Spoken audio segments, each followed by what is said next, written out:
રાધનપુરમાં અલ્પેશ ઠાકોરનું મોટું નિવેદન. જમીન ન વેચવા અલ્પેશ ઠાકોરની સમાજની ટકોર. કહ્યું કે અમદાવાદ, બોડકદેવ અને ગાંધીનગરમાં આપણી જગ્યા હતી. વધુમાં કહ્યું કે આપણે બાળકો માટે બચાવ્યું નહીં. અતિ મહત્વની બાબત છે કે રાધનપુર, સાંતલપુર અને સમી તાલુકામાં કર્મચારી મંડળ તેમજ ઠાકોર સેના દ્વારા વિદ્યાર્થી સન્માન સમારોહનું આયોજન કરવામાં આવ્યું હતું. રાધનપુર ખાતે યોજાયેલા આ કાર્યક્રમમાં અલ્પેશ ઠાકોરે જમીનને લઈ મોટી વાતો કરી છે. આ છેલ્લા 10 વર્ષમાં સમાજ ખૂબ જાગ્યો છે. સમાજમાં ભૂખ લાગી છે, પણ એ ભૂખ લાગી છે થોડી ભૂખ નહીં, એટલી બધી ભૂખને પ્રબળ કરી દો કે સમાજની તમામ દિશાઓ ખુલી જાય. ફક્ત શિક્ષણ એકલું નહીં, શિક્ષણની સાથે રોજગારની દિશા નક્કી કરો. જે ખેતી કરો છો ખેતીની પણ આધુનિકરણ લાવો. જે આવક મેળવો છો આવક એ પૈસાનું વ્યવસ્થિત મેનેજમેન્ટ કરતા શીખો. માફ કરશો, આપણે તો શું થાય, આપણી જોડે ઘરમાં જો 2-5-10 લાખ ભેગા આવી ગયા તો પહેલું જ મંદિર, રમેલ, બસ ઉડાડવા, પૈસા કઢવા આવે છે. આપણા ઘણી વાર જ્ઞાનીબેન બોલતા, દિનેશ કાકાને બોલતા, બધા બોલતા હોઈએ અમે, એટલે તમને એવું લાગે કે આ એક શેની સલાહ નહીં આપતા, અમને ચિંતા છે. રાધનપુર દૂર છે, એ કાકા જ્યાં રહે છે ને થલતેજ, ત્યાં તો 100 કરોડ રૂપિયાનો વીઘો છે. પૂછો જમીનો કોની હતી? 60-70% આપણી હતી.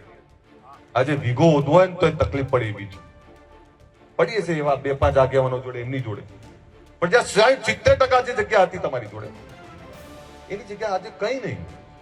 જે બોડકદેવ, જે અમદાવાદ, જે ગાંધીનગર, બધી આપણી જગ્યાઓ હતી, પણ પૈસા આયા તેની બેન આપણે કલ્પના ના કરી શકીએ. 100 કરોડ રૂપિયામાંથી 5 વર્ષે હોધીએ ને તો 100 કરોડ રૂપિયામાંથી 5 રૂપિયા ના મળે.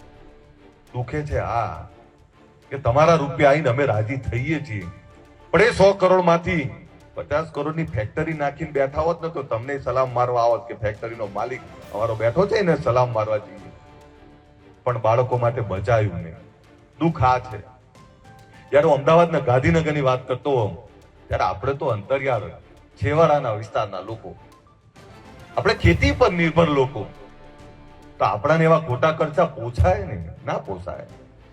ક્યાં સુધી ખોટા ખર્ચા કરશું આપણે? એટલે મહેરબાની કરી પૈસાની બચત કરો. અને લગન આવે વરઘોડો કાઢો, અને એમાં 2 વીઘા જમીન જો તમે ગીરવે મૂકી હોય કે વેચી હોય, લોકો શું કે ખબર હે? લ્યો જો વટ મારવા નીકળ્યા છે, હાથીની પાલખી પહેલા 2 વીઘા ઓછા કરીને તમને લાજતાય નહીં. લોકો મેળા મારે. આપણે શેના માટે કરીએ આ બધું? માફ કરજો, 1 વીઘો જમીન ના વેચો. અને જે જગ્યાઓ આજે 10 લાખ રૂપિયા, 25 લાખ રૂપિયાની છે ને, અમને અમદાવાદના ઠાકોરોને અમને ખબર હોત ને કે 100 કરોડ રૂપિયા થવાની તો આજે ના વેચતા અમે, પણ ખબર જ નથી. જેવી તેજી પહેલી આવી, ઠાકોરે પહેલી જમીન વેચી મારી. એવું હતું કે હવે આવવાનું જ નહીં. એટલે હજુ રાહ જોજો. તમારે અહીંયા સોલાર પાર્ક આવી રહ્યું છે, બહુ ઇન્ડસ્ટ્રી આવી રહી છે, તમારે ભાવ વધવાના છે. પણ અમદાવાદમાં અમે જો વિચાર્યું હોત, હું જે વિધાનસભામાંથી ધારાસભ્ય છું ગાંધીનગર, 50-100 કરોડના ઠાકોર તો એટલા બધા જોવા મળે, કારણ કે 10-10, 20-20, 25-25 કરોડ રૂપિયા વીઘા થઈ ગયા. હવે એ લોકોને સલામ મારવી પડે. સલામ એટલે મારવી પડે, કોઈ દેખાડા નહીં, વેચે નહીં, જમીન વેચે નહીં, અને કોઈ દેખાડા ના કરે છે. વેપાર કરતા હોય, ધંધા રોજગાર કરે, છોકરાને ભણાવે. એ કલોલ, દસકોઈ, ગાંધીનગર,